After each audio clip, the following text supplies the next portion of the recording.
Donc, on est maintenant en mode enregistrement de notre période synchrone. On va commencer avec un petit retour sur les différents modes d'adressage de la pile. Donc, le principe, c'est qu'on a un stack pointer qui nous indique en mémoire, donc le stack pointer en ce moment il commence à FBCF, qui indique où commence le stack. Par défaut, il ne devrait pas avoir d'informations dedans, il n'y a pas de place privilégiée pour ça. Donc, quand on commence, puis on va s'allouer un petit peu d'espace, donc le stack pointer commence maintenant à FBCD. Puis à partir de là, donc là, je vais juste loader quelque chose en mémoire, puis je vais le stocker sur le top du stack. Donc, à partir de là, j'ai le principe de je suis parti du début, puis je sauvegarde. Si je décidais d'avoir besoin de plus de place, je pourrais avoir un 4 à la place. Puis là, ce que je préfère, c'est stocker l'élément à d'autres endroits sur le stack. Donc ici, on repart ça. Puis à partir de là, mon début de stack est là. Puis quand je vais sauvegarder le premier, il va prendre le premier endroit. Donc la valeur ici, c'est juste un décalage par rapport à la tête du stack. Ça devrait être pas si pire. Ensuite,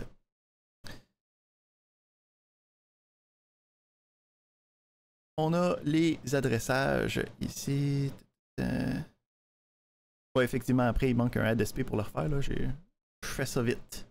Mais bon, on va le remettre pour être des bons présidents de notre simulateur PEP8. Ça va être 4. Excellent.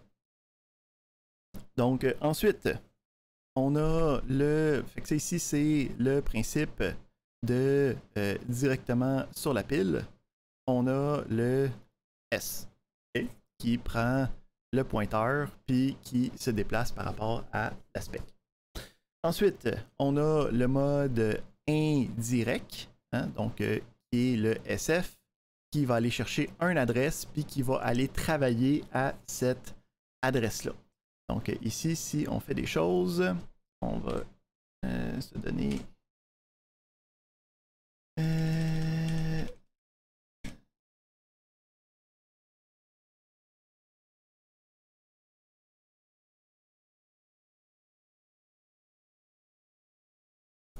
des choses comme ça. Puis à l'intérieur, on va pouvoir loader chaîne. Puis ce qu'on va pouvoir faire, c'est stocker ça directement. Mais ce qu'on va pouvoir faire, c'est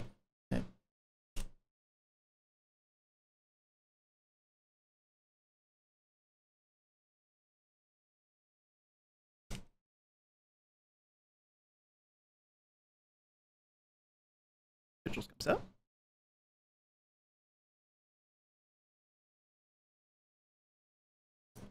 Et ici, on va aller voir. Ici, j'ai fait load, là, mais on va pouvoir voir qu'est-ce qui s'est passé en regardant ici. Fait que le principe de... On va le refaire tranquillement. Donc, ce que je suis en train de construire, c'est le même principe. J'ai sub-SP, j'en mets 4. Je load juste l'emplacement de la chaîne. Je le store sur mon stack. Donc, si je m'en vais voir sur mon stack, je peux voir que j'ai une adresse qui est sauvegardée ici. Donc, le but de celui-là, c'est d'être capable de sauvegarder une adresse et d'être capable d'aller voir à cette adresse-là qu'est-ce qui se passe. Donc, ici, on a le LDA. Je vais dire, va voir à mon 0, OK, sur mon stack. Donc, lui, il va aller voir au 0 sur le stack. Il va aller chercher cet élément-là. Il va dire, parfait, je vais voir à l'adresse 10 et je vais loader le contenu de l'adresse 10. Donc, si je vais voir ici, à l'adresse 10, le contenu, c'est 4365. Puis, je peux voir ici que le 4365 est disponible. OK? Donc là, ici, ça load 2 bytes d'une shot. Là. Si j'aurais voulu, j'aurais pu être plus fancy avec ma chaîne, puis dire je veux m'assurer que tu as 0, puis après ça, je peux faire un load byte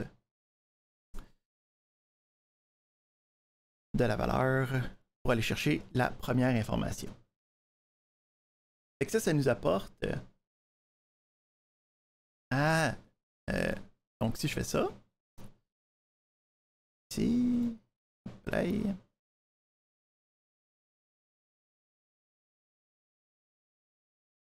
ça va me chercher le premier caractère de cette adresse-là. En utilisant l'adresse de base qui existe à l'intérieur de mon programme. Fait que, premièrement, le premier qu'on voulait regarder spécifiquement aujourd'hui, c'était l'adressage qui était indirect puis indexé. On va pouvoir travailler avec celui-là ici. Donc, ce qu'on voit en ce moment, c'est que dans mon stack, j'ai en ce moment une adresse. OK? Puis cette adresse-là pointe où? Elle pointe sur un tableau, en fait. Une structure de données où c'est que j'ai plein d'informations en mémoire. Fait que moi, ce que j'aimerais ça, c'est être capable de dire, OK, j'ai sauvegardé cette adresse-là en mémoire, je peux l'utiliser à partir de mon stack, mais j'aimerais ça être capable d'aller chercher l'information, OK, puis d'avoir un décalage ici par rapport à ça. C'est ça que l'adressage indirect puis indexé, le SXF, va être capable de faire. Donc si je regarde ici, le SXF, qu'est-ce qu'il dit? C'est notre adressage qui va aller chercher. Donc, je suis sur la pile. Je m'en vais chercher un décalage sur la pile. Donc, en ce moment, mon décalage, c'est juste 0. Donc, c'est juste sur le top de la pile. Je prends cette valeur-là. Puis, je m'en vais en mémoire à cet endroit-là, plus un décalage. Donc, le principe ici, c'est que je veux partir de 13, mais je veux être décalé de cela puis aller chercher l'information à cette adresse-là. Est-ce que le cas d'utilisation ici est clair? On va spécifiquement demander à Kim, parce que c'est elle qui... Exactement. Puis comment est-ce qu'on fait pour avoir ce décalage-là? Parce qu'on en a déjà un pour la pile. Ben, on va utiliser. Ouais, puis on va utiliser le X pour être capable d'aller chercher cette information-là. Oups, je marquais le DA. Hop. OK, donc c'est le X qui va me permettre. Oups, il faudrait que je le mette avant d'utiliser le SXF.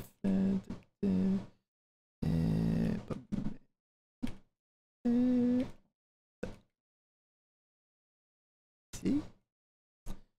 Ah, et on prend le SXF.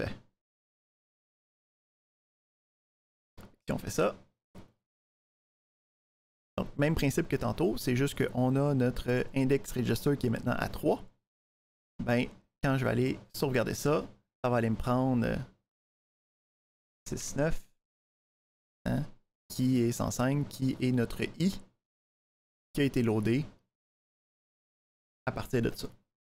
Donc, si on regarde le diagramme de SXF dans nos notes de cours, on peut voir ici le principe, bon, on a un premier décalage par rapport à la pile. Donc, j'ai le stack pointer qui va pointer sur la tête de la pile. Premièrement, j'ai un premier décalage, un plus qui rentre ici, pour indiquer où c'est que moi, je vais aller chercher l'adresse sur la pile. Fait qu'en ce moment, nous autres, il est direct sur la tête, là. OK, fait que c'est juste 0, fait que ça va chercher l'adresse qui est ici. à partir de cette adresse-là, c'est un pointeur, donc c'est un pointeur qui va aller chercher à partir d'un début de tableau, mais qui va utiliser le registre X pour faire un deuxième décalage. Donc ça me permet de pointer sur un tableau, mais de descendre dans ce tableau-là. Fait que ça, c'est l'adressage indirect dans la pile, puis qu'après ça, c'est indexé. Ensuite, on a l'autre qui est juste l'adressage indexé sur la pile.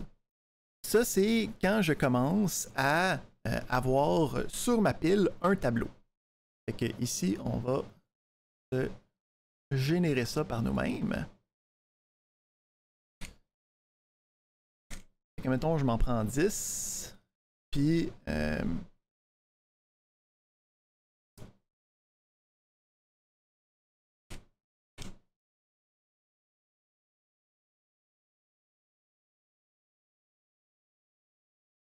on va faire ça un peu grabuge en ce moment, mais c'est juste pour démontrer le principe, pas de la construction de la structure de données.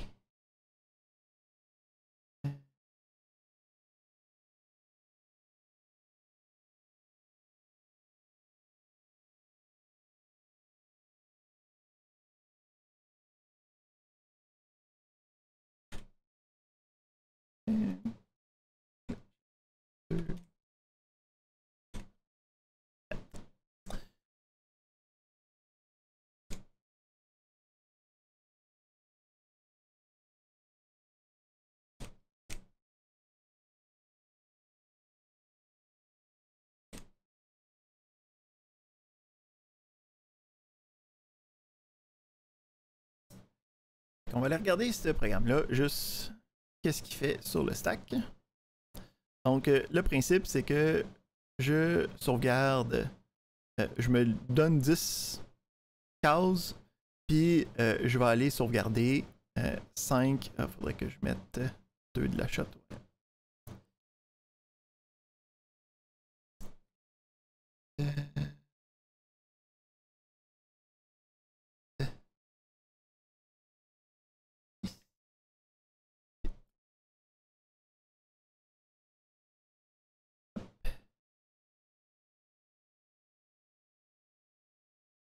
Excellent. OK.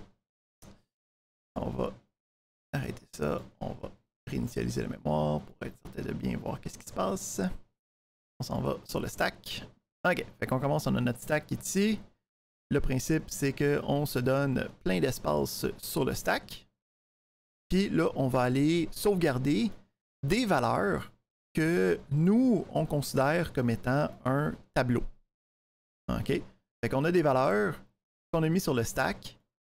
On ne sait pas nécessairement il y en a combien ou quoi que ce soit. On sait juste que on a mis des valeurs qui sont de manière comme array-like sur directement le stack. J'ai une question de Louis Roy.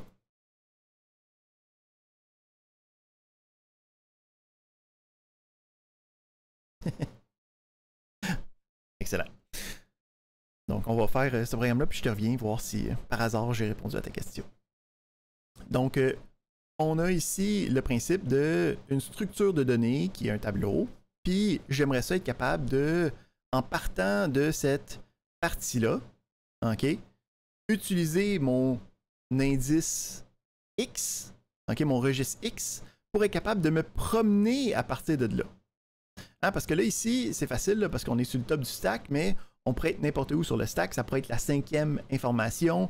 Okay? On a utilisé les différents symboles pour se donner des décalages. Là. Là, ici, on aurait un tab qui serait en ce moment, il est sur le top du stack, mais c'est pas. Voilà, après, il faudrait mettre le top plus bas parce que c'est le top du stack après ça. Donc, on a le tab qui est sur puis on le mettra au début, pour bien indiquer que c'est top. Fait que là, le principe, c'est je vais être capable de me promener dans cette structure-là, puis être capable d'aller chercher les informations. Fait que si je vais aller chercher la première case, on sait que je peux utiliser le tab S hein, qui va aller chercher le début. Mais là, j'aimerais ça faire comme tab plus X à la place. Donc, l'adressage indexé dans la pile me permet d'utiliser le registre X pour être capable d'avoir un point de départ puis d'être capable de me positionner par rapport à ce point de départ-là. Fait que le principe ici, c'est je peux... Mettons que je mets 4 dans mon I. Puis après ça, j'utilise mon SX. On load notre information. On load ici. Puis là, je vais aller chercher à partir de ma première case, mais avec un décalage de 4. OK? Donc, 0, 1. Là, ici, j'ai-tu pris la bonne chose?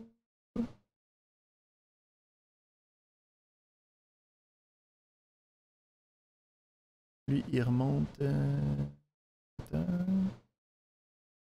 Ouais, c'est ça. Parce que 4, c'est des sauts de 2. Ok, fait qu'il fait. Hein, à partir de là, 0, 1, 2, 3, 4. Fait qu'il va aller chercher celui-là ici.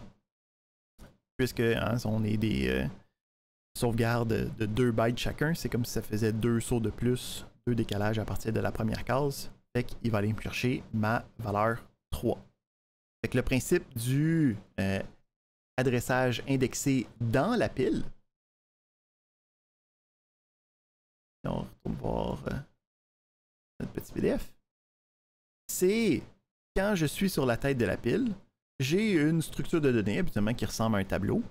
Puis je veux partir de cet élément-là, puis être capable de bouger avec mon registre X pour être capable d'avoir encore une fois un deuxième décalage. Est-ce que ces instructions sont satisfaisantes à la compréhension? Yeah! Celui-là, l'adressage indexé dans la pile? Non, effectivement. Ça va être dans des cas où ta structure de données, tu la mets directement sur la pile. Que pour la grosseur des programmes que nous on fait, c'est pas utile. Excellent. Donc, on revient à Louis.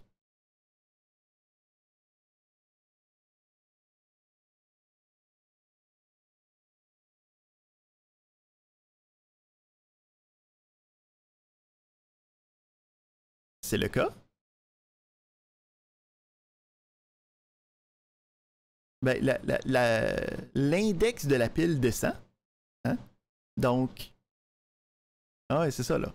Fait que, tu sais, on a commencé ici, puis là, on a réduit l'adresse de la pile pour nous donner de la place à la fin de la mémoire. T'sais. Ah ouais.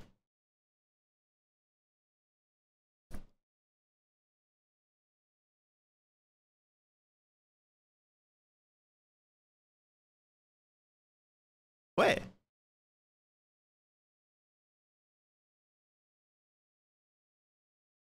Ouais. Ah ouais. C'est des bonnes questions. Donc, ici, le principe, hein, c'est que la pile, le principe, c'est que dépendamment où tu es rendu, hein, l'adresse, tu peux pas savoir c'est quoi. Est-ce qu'on est d'accord avec ça?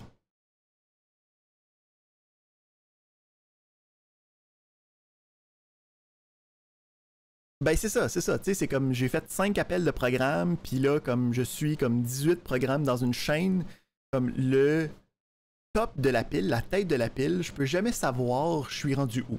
OK? Je peux jamais savoir j'en ai combien en dessous qui a loadé ou qui va revenir aller chercher plus tard. Moi, ce que je sais, c'est que, admettons que c'est moi qui est en contrôle, je viens d'allouer comme 3 nouvelles cases, puis ma nouvelle tête de pile est ici. Fait que je sais et où la tête, puis je sais, comme pendant que je suis en train de faire, admettons, un sous-programme, combien moi je m'en suis alloué. Fait que pour être capable de dire, ben ok, je me suis alloué, mettons, 3 espaces ici pour 3 informations différentes. Moi, ce que j'ai besoin de me rappeler, c'est j'ai besoin de savoir que directement ici, c'est mon information, mettons, pour un âge de quelqu'un. L'information qui est ici, c'est pour la note que la personne a eue. Puis la troisième information, c'est, je sais pas moi, la note qu'il y a eu à la fin de la session. On utilise des informations d'étudiants, là. Fait que le principe, c'est j'ai besoin de savoir qu'elle est directement au top. Donc, c'est quoi son décalage par rapport au top? C'est 0. Elle, c'est quoi le décalage par rapport au top de la pile? C'est 1. Puis cette information-là, c'est quoi le décalage par rapport au top de la pile? C'est 2. Fait que le principe, c'est que j'ai besoin de me rappeler que celui-là, il est à 0 par rapport à la tête. Celui-là, il est à 1 par rapport à la tête. Celui-là, il est à 2 par rapport à la tête. Fait qu'à chaque fois que je veux aller loader l'information, je vais dire votant au top de la tête, plus 2, ça, je sais que c'est l'information que j'ai besoin. Mais de se souvenir de valeurs numériques par cœur, c'est pas exactement le fun, ou utile, ou convivial, ou humain. OK? C'est facile pour l'ordi, c'est pas facile pour nous. Fait que le but des equates, OK, à côté des sub-SP, c'est justement pour se faciliter la tâche. Quand j'ai besoin de me souvenir, ben, OK, j'ai 50 octets dans ma pile. Les 10 premiers octets, c'est pour mon tableau. OK, les 2 autres prochains octets, OK, c'est pour une autre adresse de quelque chose. Les 2 autres après, c'est pour telle affaire. Donc, tous ceux-là ont des valeurs de décalage que moi, j'ai besoin de me souvenir, mais je ne veux pas m'en souvenir. Fait qu'est-ce que je vais faire? C'est que je vais utiliser des equates qui ne vaut rien dans le programme. C'est vraiment juste pour un être humain pour remplacer les valeurs. Pour dire, ben, mon tableau, il commence à la tête de la pile. Si, admettons, j'avais une autre information, OK, là, je me suis donné 10 cases. C'est moi, je me suis donné 10 cases. J'ai décidé que c'était 10 cases. Fait que, admettons que j'ai une valeur X, ben, moi, je sais que c'est la case 11 et 12. Fait que je sais que je vais commencer ça à la case 10. Fait que là, quand je vais vouloir utiliser mon S, j'aurai juste à marquer X, et lui va faire le bon décalage pour être capable de me positionner au bon endroit sur ma pile. Est-ce que ça répond à ta question?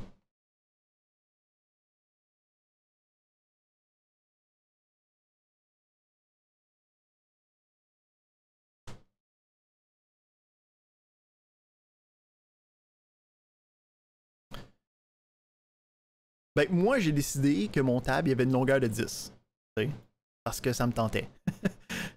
OK, fait que moi, je me suis dit... Ben, c'est ça, là. Donc, il va du top de la pile jusqu'à top plus 9 décalages. Hein, fait que le principe, c'est que top, c'est un décalage de 0 par rapport au top. Puis après ça, j'ai le plus 1, plus 2, plus 3, plus 4. Ben, donc j'ai plus 0, plus 1, plus 2, plus 3, plus 4, plus 5, plus 6, plus 7, plus 8, plus 9. Puis ça fait mon tab. Là, je me dis, moi, je veux avoir quelque chose qui est après ça. Fait que lui, il va falloir à chaque fois que je veux aller chercher cette information-là. Hein? Donc, si on reprend ici le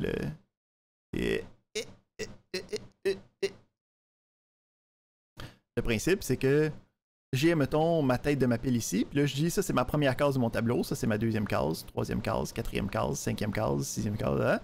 Puis le rendu ici, ben, c'est ma valeur X qui va être sauvegardée là.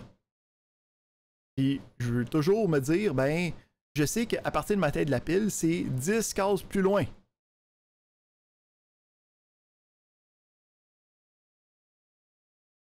Ouais.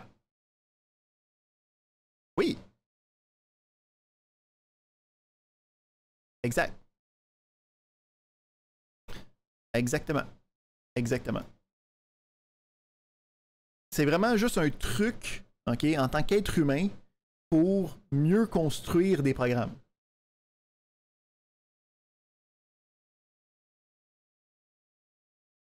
Comme tu pourrais faire fi de ça complètement, puis juste dire, moi, je vais me rappeler de toutes les adresses de décalage, et ça marche aussi, là.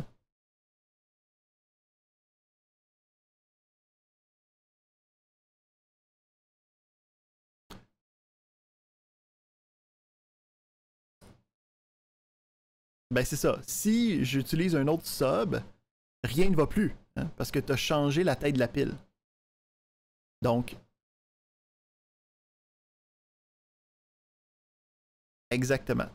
Puis c'est pour ça aussi que, tu sais, encore une fois, tu sais, tout peut être fait, là, mais les conventions nous disent, admettons, justement, quand je fais un sous-programme, ok, puis que je fais un call, puis je m'en vais quelque part d'autre, si j'ai besoin de variable locale, je pars ça avec mon call SP, mon sub SP, puis après ça, je fais tout mon sous-programme, puis après ça, j'ai mon add SP, justement, pour remettre ma pile à la bonne place. Puis que mes décalages refonctionnent avec les autres éléments qui arrivaient auparavant, tu sais.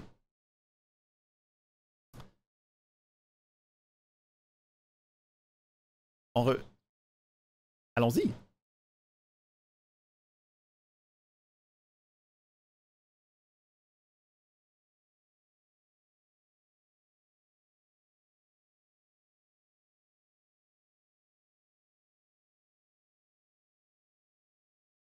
Ça change rien, dans le sens que je pourrais très bien dire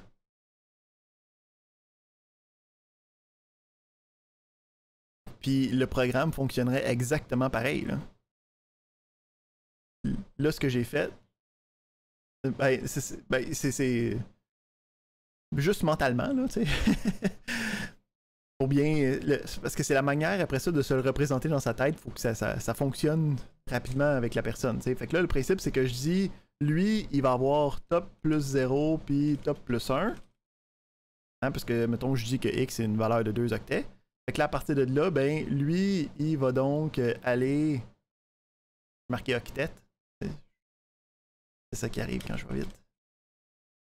Hein, de...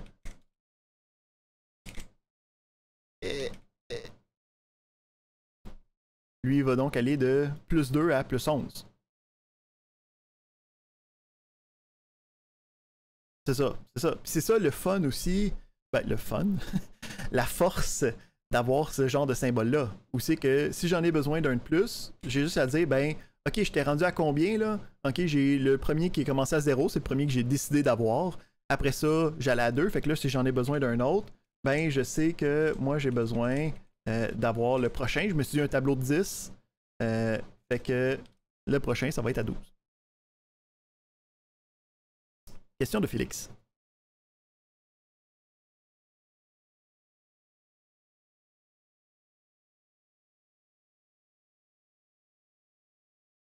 Oh ouais, on augmente plein de fois, là. Ben, t'augmentes la taille. T'augmentes la taille.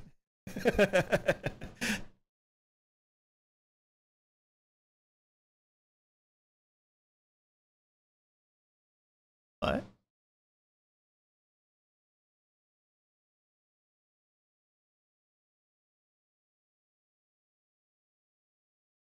Ben, dans le sens, si tu fais stop, le programme il arrête, là. Fait que, je veux dire, le stack pointer repart automatiquement euh, quand tu repars ton programme. OK? Donc, ici, si, admettons, je mets pas de stop, de add SP, là. Je commence à FBCF. OK? Je fais tout ça. Je fais stop. Je repars mon programme. Je recommence à FBCF. C'est l'état initial, ok, de ce CPU-là, puis de la majorité des processeurs. Là. T'as le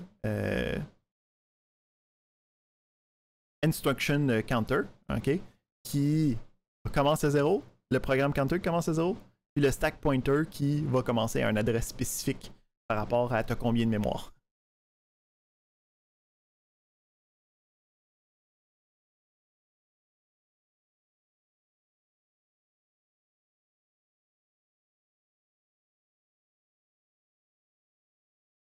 Exactement. Non, non, non.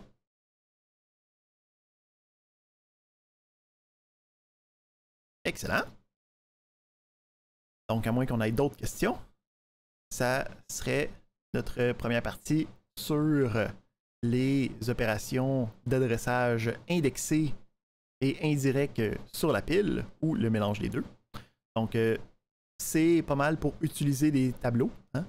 Puis des tableaux qui sont soit quelque part en mémoire, soit qui sont sur la pile, dépendamment de qu'est-ce que tu as besoin. Alright. Fait qu'aujourd'hui, qu'est-ce qu'on regarde? On regarde le principe des nombres flottants. Nombres flottants, nombres flottants, nombres flottants. Je retrouve mon petit tab.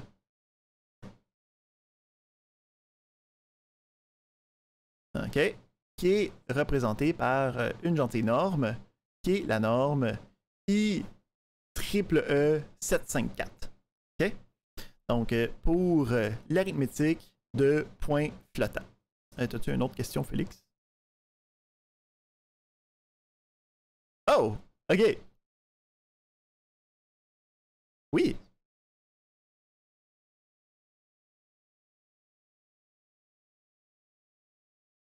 Ça serait une bonne manière de bien gérer tes choses, ouais.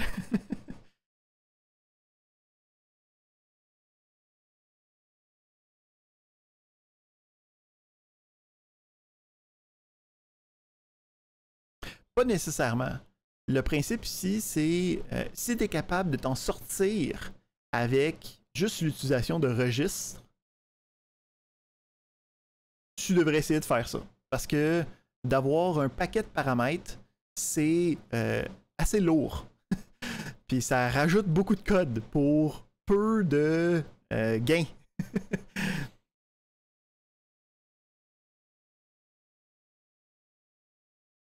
Ouais, non, effectivement. Mais c'est ça. Fait que si t'es capable, le principe, c'est si tes sous-programmes sont capables de fitter avec deux paramètres d'entrée puis un retour qui serait capable de passer ça dans le A ou le X, t'as pas besoin de mettre des éléments sur la pile pour passer des paramètres pour le fun de le faire. T'sais. Oui, c'est ça. Le principe, c'est que si t'as besoin d'avoir plus que deux paramètres, ben là, t'as pas le choix, tu sais. Parce que t'en as pas d'autres registres.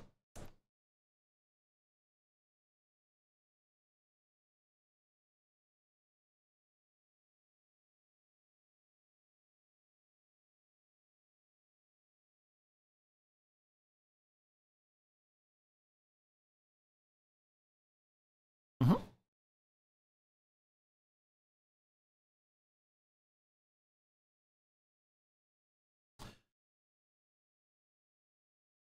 Pour des itérateurs, je te dirais que ça serait plus clean d'avoir des variables locales. Tu sais, de faire un petit sub-sp 4 là, pour être capable de avoir deux éléments à l'intérieur.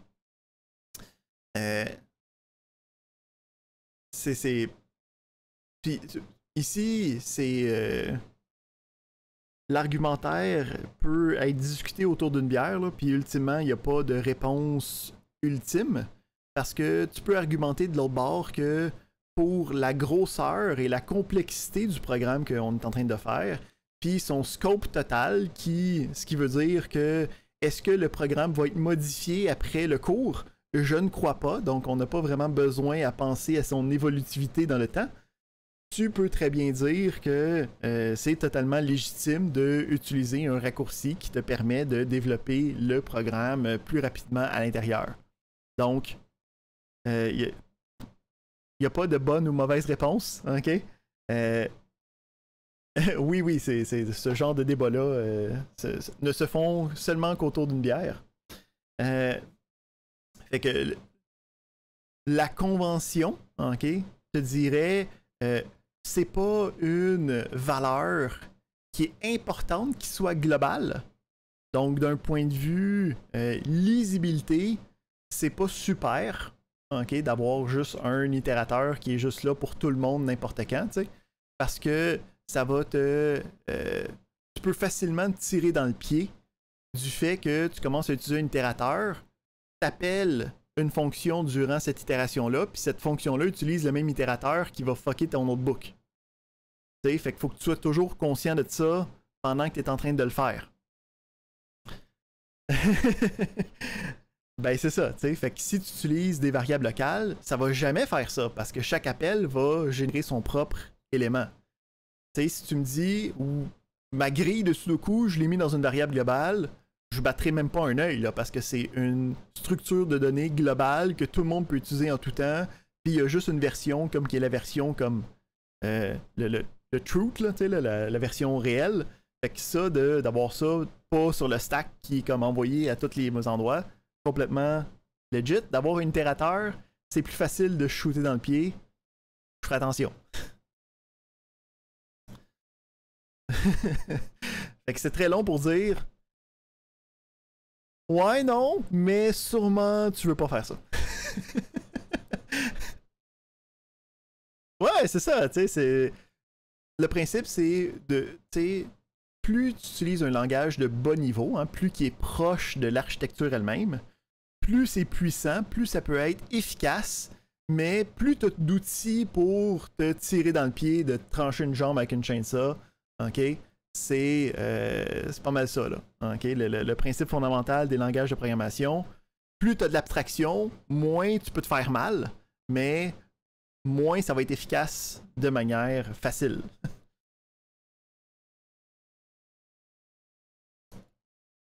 Ok, on revient à nos points flottants. Fait que le principe, c'est on n'a pas juste des nombres entiers dans la vie, on a des nombres fractionnaires. Puis malheureusement, nos ordinateurs sont juste capables de calculer avec des 1 puis des 0, puis ça ne fit pas ensemble du tout. Donc, on a développé une manière qui nous permettait d'avoir une version approximative des valeurs flottantes ou des fois des valeurs exactes. Mais on va voir que c'est pas parfait. Donc, dans le cours, vous avez vu comment est-ce que ça fonctionnait. Donc, on a le principe que sur 32 bits, puis en passant, on a une version 64 bits qui est exactement le même principe, juste avec plus de place dans les choses. Hein. Donc, d'avoir un bit de signe, hein, plus ou moins, un exposant, puis une fraction, ce qui me permet d'avoir quelque chose qui ressemble à ça ici, où c'est que je regarde la valeur de signe, j'ai un exposant qui va être une puissance de 2, puis je vais avoir ici la fraction qui va être un point, la partie fractionnaire de la chose. Donc, ce qu'il faut se souvenir quand on travaille avec les points flottants, c'est qu'on a toujours le 1 point qui est là comme par défaut. Puis après ça, on a comme la partie fractionnaire. Fait que c'est comme une moitié, un quart, un huitième, un 16e. Puis pour chacun de ces fractions-là, ça continue pendant 23 bits possibles. Fait que c'est ici, ce que ça nous donne, c'est une précision qui va à peu près de 6 à 9 signes décimales. Dépendamment de comment tu es en train de avoir de quel chiffre précis tu es en train de travailler. Fait que ici, qu'est-ce qui est intéressant? On a quelques petits outils qui me permettent de travailler avec ça. Hein? Donc, il y a plein de convertisseurs automatiques, là. Donc, le principe, c'est que si j'ai une valeur qui est une fraction d'une puissance de 2, c'est assez facile à gérer directement, ok, à l'intérieur de notre nombre flottant. Hein? Donc, le principe, c'est que lui, il vole, puis là, il y a quelques exemples dans le cours, je n'irai pas revenir là-dessus. Le principe, c'est que tu le prends, mettons, on prend le 000, hein? Tu vas trouver tu le transformes en binaire. Tu trouves le 1 point quelque chose qui va être capable d'avoir ça. Tu trouves l'exposant qui va avec. Puis après ça, tu as la mantis qui travaille avec ça. moi, ce que je veux regarder avec vous aujourd'hui, c'est vraiment le principe de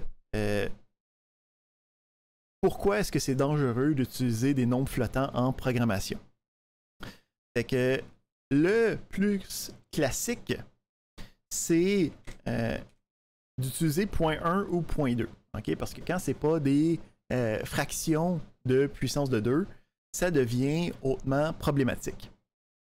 Parce que c'est difficile à les gérer, puis on n'a habituellement pas assez d'éléments qui vont nous permettre d'avoir exactement la fraction.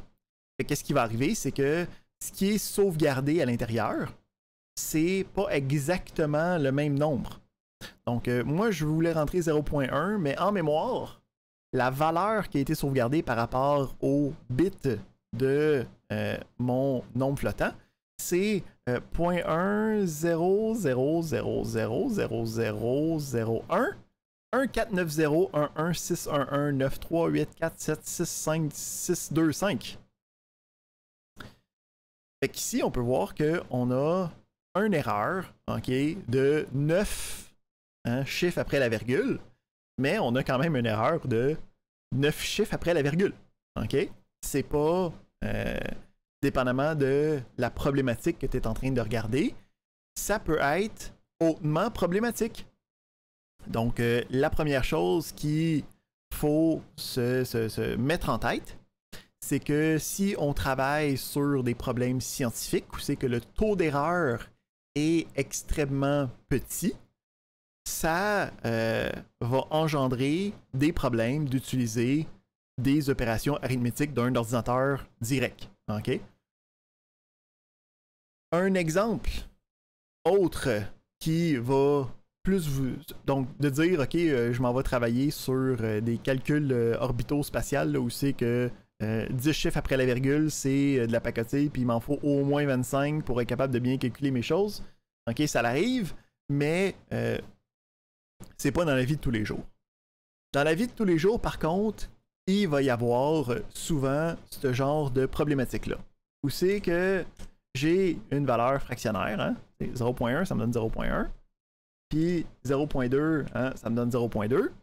Ben, si je fais 0.1 plus 0.2, ça me donne 0.3000000000004. Ça, c'est le genre de choses qui peut facilement arriver dans nos programmes. Puis, particulièrement, quand tu commences à faire de la validation, quand tu commences à faire des tests, tu pourrais, OK, te laisser avoir avec ce genre d'opération-là. Fait que si je dis 0.1 plus 0.2, est-ce que c'est égal à 0.3? Ça me dit false. Fait que ça, ce genre d'opération-là, c'est des choses qu'il faut être conscient dans notre vie de tous les jours de programmeur parce que ça va arriver assez souvent. Puis ça arrive tellement souvent, puis ça va dépendre de l'implémentation, ça va dépendre du langage que tu utilises, OK? Qu'il existe un gentil site web, OK? Qui s'appelle 0.3000000000004.com qui va justement regarder comment est-ce que la majorité des langages est capable de gérer cette problématique-là. Okay? C'est un problème extrêmement connu. Donc, le principe ici, c'est ça regarde quels sont les langages qui gèrent ça de manière automatique, quels sont les langages qui gèrent ça pas du tout, c'est comme le langage C, qui est un langage très proche de l'assembleur, le gère directement, mais on a d'autres éléments comme des langages fonctionnels, des fois qui ont des types qui vont être justement faits pour ce genre d'opération-là, hein, me permet d'avoir les opérations que j'ai besoin. Des fois aussi, c'est caché derrière directement l'implémentation. Donc ici, j'ai un exemple où c'est que j'ai un println, OK, Puis le println, ok, va l'afficher comme il peut. Mais des fois, si tu lui demandes de moi un paquet, ok, ou toutes les valeurs possibles après la virgule, il va être capable de t'afficher le résultat complet que lui, il a derrière, même s'il ne te l'affiche pas, même lui, s'il a arrondi les choses. Donc, il existe d'autres... donc, c'est vraiment un problème très, très, très commun. Là. Donc, il y a un floating point guide aussi qui existe.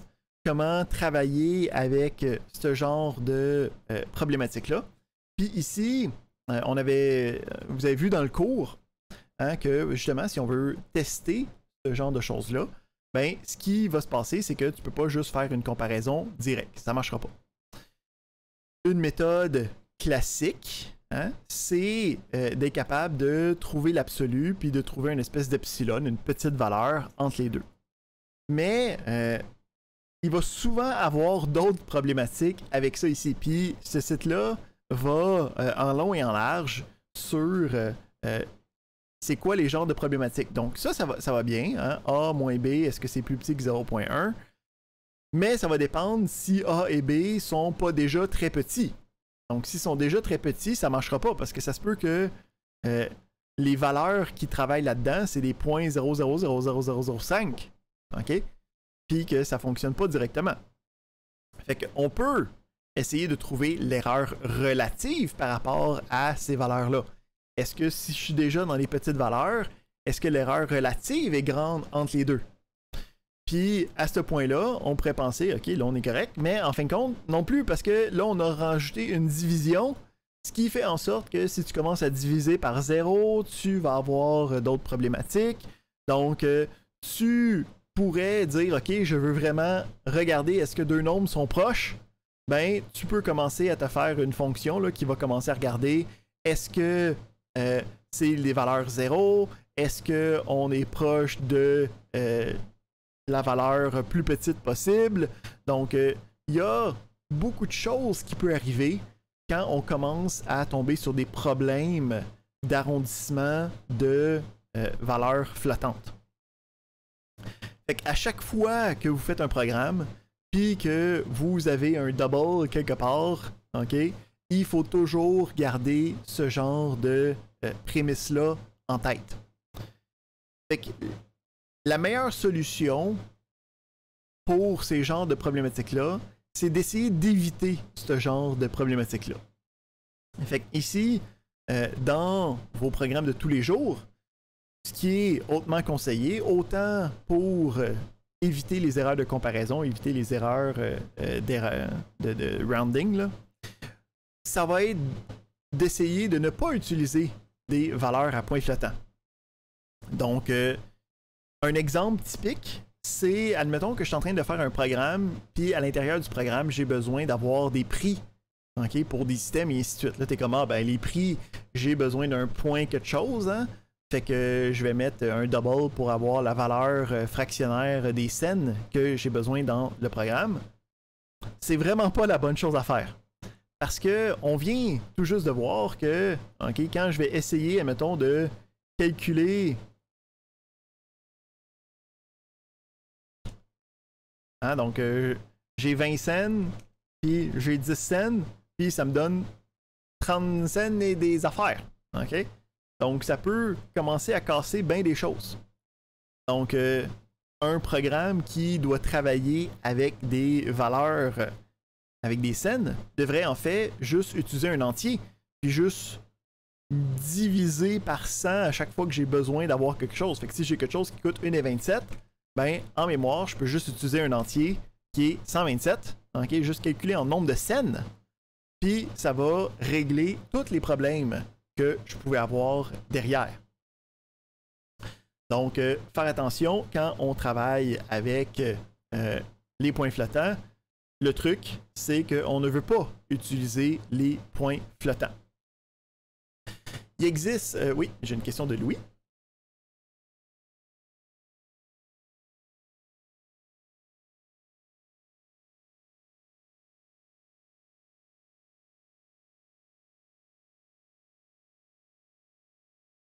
Oui, c'est ça. J'utilisais l'exemple typique qui a une réponse facile. Là. Ah, pas trop, pas trop. Mais c'est ça, tu sais, c'est... Puis le principe, c'est que si j'ai besoin d'utiliser des fractions, quand tu commences à utiliser des fractions, il faut toujours que tu dises qu'il y a une erreur inhérente à ces fractions-là. OK? Donc, c'est pas un problème d'utiliser des fractions en tant que telles, mais il faut toujours que tu dises, ça se peut que si ces chiffres après la virgule, il y ait une erreur. Puis il faut que j'imbrique ça dans mon cerveau, que une fois que je commence à utiliser des nombres flottants, ce n'est plus des nombres très stricts. OK? Ça vacille un petit peu, puis il ne faut pas que ça soit trop grave. Si il faut que ça soit grave, si c'est grave, il existe des librairies pour être capable de gérer ça. Donc, le principe, évidemment, tu peux jamais avoir une librairie qui va être capable de calculer une infinité de valeurs, hein, parce que les infinités de choses, on n'est pas exactement rendu là. Mais il y a des librairies qui te permettent de spécifier ce qu'on appelle une précision arbitraire. OK? Fait que le principe, c'est que la norme I754 de IEEE a un nombre de fractions. OK? Puis c'est sur soit 32 bits, soit 64 bits, t'as comme pas de choix. Ben, ces librairies-là vont être capables de te laisser l'option de décider la taille de ta précision. Fait que tu vas pouvoir dire, ben moi, mettons, j'ai besoin de 10 chiffres après la virgule. OK? Fait que je peux me créer des opérations qui vont en utiliser, mettons, 15. Puis à partir de là, ça va m'assurer que la flexibilité que moi, qu'est-ce que j'ai besoin de calculer, a été calculée sans erreur. On se fait que l'erreur qui est en train de calculer est plus petite que qu'est-ce que moi j'ai besoin dans mon problème. Évidemment, de commencer à utiliser ça, tu vas avoir un plongeon d'efficacité. OK? Parce que le principe de la norme IEEE, c'est que cette norme-là a pu être adoptée puis intégrée à même les différents processeurs, qui va nous permettre de faire que ces opérations-là se font rapidement et facilement dans nos instructions machines. En passant, en PEP8, hein, ces instructions-là n'existent juste pas, on n'a pas de représentation en point flottant. Ça serait à nous de le coder directement, ce qui est non trivial. Fait que le principe, c'est qu'il existe une panoplie de librairies pour avoir soit des nombres rationnels, okay, des fractions. Okay, donc, mettons que je veux sauvegarder mon cette information-là ici. Là. OK? Ou en fait, la manière qui peut être beaucoup plus facile, beaucoup plus conviviale, c'est d'être capable de trouver le principe de fraction.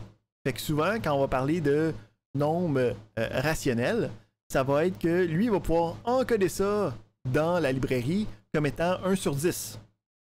Puis en étant 1 sur 10, lui est capable de mieux facilement faire des opérations arithmétiques, il est mieux capable de faire des comparaisons pour être capable de mieux travailler avec ce genre de problématiques-là. Fait que il y a habituellement une librairie ou une ou plusieurs si tu es dans les langages de bas niveau, là, qui est habituellement utilisé par d'autres langages et ainsi de suite. Mais si tu en as besoin, ben il y a des outils spécifiques qui vont te coûter cher en efficacité, mais si tu es rendu là, c'est que tu n'as pas le choix habituellement pour être capable de régler ces problématiques-là.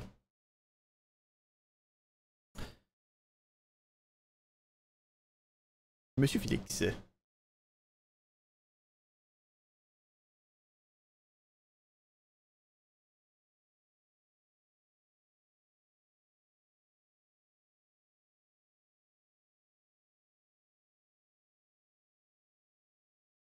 Oui, donc en C++, le principe, c'est que t'as des singles, t'as des doubles, puis c'est ça la vie, là.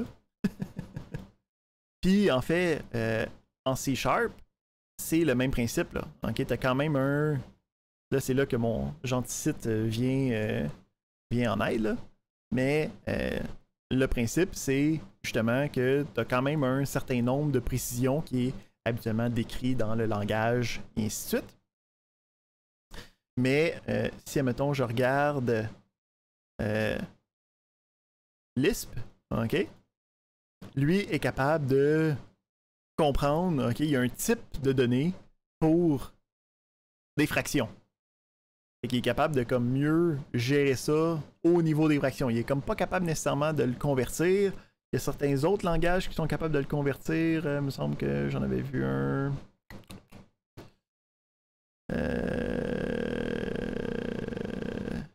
En liste. Bon, lui aussi est capable de mieux comprendre les fractions. Fait que ça, là, ça va dépendre de langage de la librairie que tu utilises. Mais même si c'est de haut niveau, il n'y a pas rien de garanti, là. c'est un problème constant. Okay? Parce que la problématique, c'est que si tu essaies de régler ce problème-là de manière comme automatique, tes programmes vont être hautement beaucoup moins efficaces dans la majorité des cas. Puis le gain que tu as, c'est juste de dire que ben si tu es un rocket scientist puis que tu veux envoyer des affaires comme à 300 années-lumière, tu es capable de calculer ça avec notre programme. Mais dans, mettons, 90% des cas, tu n'as pas vraiment besoin d'y penser. C'est juste que dans le 10% des cas où c'est que ça peut causer des problèmes, il faut que tu sois conscient que par défaut, ça va faire de la marde. C'est ça qu'il faut se rappeler avec les nombres flottants. Fait que sur ces belles paroles, c'est pas mal tout ce que je voulais voir. Comme je l'ai dit, la partie des nombres flottants, c'est short and sweet. Il n'y a pas grand chose à rajouter par rapport à la période magistrale. Fait que s'il n'y a pas d'autres questions, ça serait tout pour nous cette semaine. Et on se reverrait la semaine prochaine. On a Louis.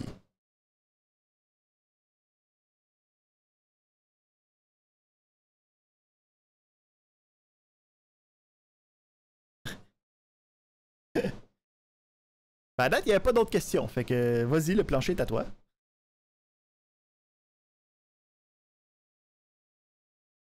Ah ouais?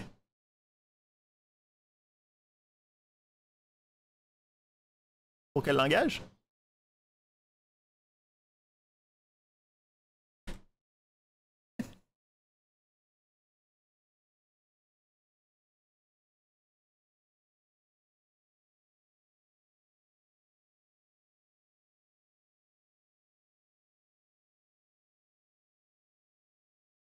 OK.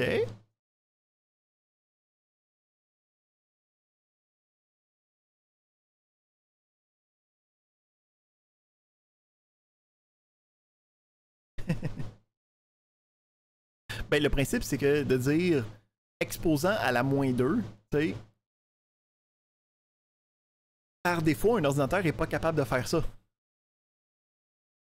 Parce que l'ordinateur, il n'est pas capable de gérer ça en nombre décimal. L'ordinateur, il met ça en nombre décimal parce qu'il est gentil et il veut qu'on comprenne. Là. Mais l'ordinateur, lui, il travaille toujours en binaire derrière. Là. Il n'est pas capable d'avoir une représentation sur 10. Là. La représentation sur 10, c'est toujours une conversion de quelque chose qui est dans l'ordinateur.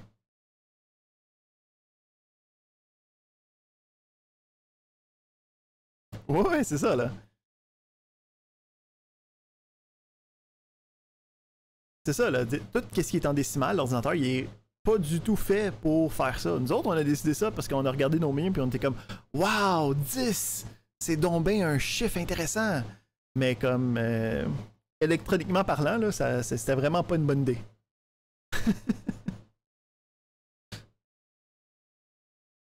Fait quoi? Ça fait qu'il y a beaucoup de conversions automatiques qui se fait quand on fait de l'affichage, quand on fait des calculs et ainsi de suite. Je sais pas si ça répond à ta question ou.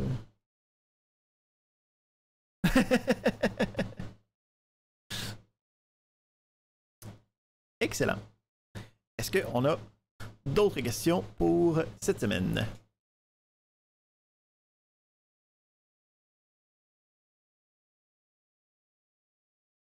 Certainement, pas de problème. que s'il n'y a pas d'autres questions, on va arrêter notre enregistrement.